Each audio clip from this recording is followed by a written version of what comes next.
পশ্চিমবঙ্গের মধ্যে পূর্ব মেদিনীপুর সর্বক্ষেত্রে শিক্ষার প্রত্যেকটা ক্ষেত্রেই সর্বোচ্চ জায়গা নেয়, তেমনি কিন্তু পূর্ব মেদিনীপুর জেলায় এবছর 95.74% পেয়েছে কিন্তু উচ্চ মাধ্যমিকে, সর্বোচ্চ জায়গাতে। কিন্তু সেক্ষেত্রে এগরা কোথাও পিছিয়ে নেই।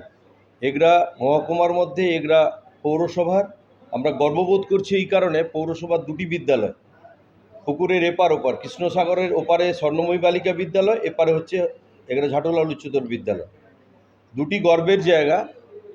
দুজনই মেয়ে, আমাদের মুখ্যমন্ত্রী মহিলা, সেই কারণে আমার মনে হয়েছে তারা বেশি করে উৎসাহিত হয়েছে। সেই কারণেই কিন্তু তারা 491 পেয়ে সপ্তম স্থান অধিকার করেছে। আমরা এগরা পৌরসভার পক্ষ থেকে আমাদের এসআই সাহেব এসছেন, মুখ্যমন্ত্রী অলরেডি সঙ্গে সঙ্গে শুভেচ্ছা বার্তা পাঠিয়ে দিয়েছেন। আমরা গর্ববোধ করছি যে ওরা যে আশা নিয়ে আগামী দিনে এগরার সম্মান রক্ষা করার জন্য এগোবে। আমরা তাদেরকে আশীর্বাদ করছি, তাদের প্রতি সর্বক্ষেত্রে আমাদের সহযোগিতা থাকবে। আর মুখ্যমন্ত্রী তো পাশে আছেনই।